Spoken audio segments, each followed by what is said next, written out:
Welcome back to AMD Tuition. Today we're talking about photosynthesis. Let's get started by taking a look at this plant. The key thing to remember is that plants rely on sunlight as their primary energy source. This process where plants harness light energy is known as photosynthesis. Since photosynthesis absorbs energy, it's classified as an endothermic reaction.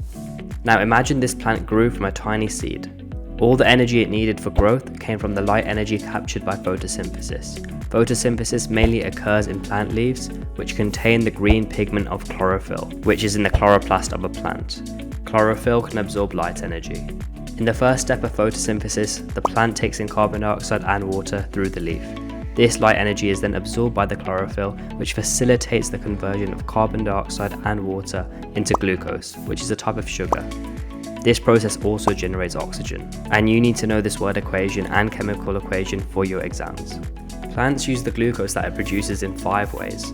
Number 1 for respiration, number 2 for making cellulose, number 3 for making amino acids, number 4 for storing it as oils or fats, and number 5 for storing it as starch. As we've seen, photosynthesis requires carbon dioxide and light. But what happens if there's a shortage of these? Let's explore that. If we increase light intensity, keeping everything else constant, then we observe an increase in the rate of photosynthesis. This happens because the plant now has more light energy to fuel the reaction, making it faster. This tells us that light intensity was the limiting factor. However, if we keep increasing light intensity, there comes a point where the rate of photosynthesis levels off. At this juncture, something else is now in short supply, such as the level of carbon dioxide in the air.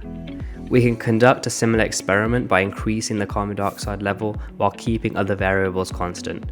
The graph shows a similar pattern to the one we saw with light intensity. This indicates that the carbon dioxide becomes the limiting factor. And at a certain point, even increasing the carbon dioxide won't boost the rate of photosynthesis any further. This signifies that carbon dioxide is no longer the limiting factor. There are 2 more factors that can impact photosynthesis rates.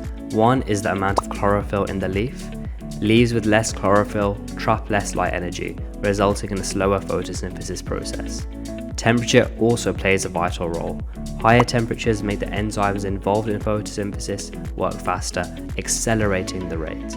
However, if the temperatures get too high, these enzymes can become denatured, causing the rate to drop. To test your knowledge on photosynthesis, check out the link in the video description where you can also book a free one-to-one consultation and taste a lesson with us. Thanks for tuning in, and I'll catch you all in the next video.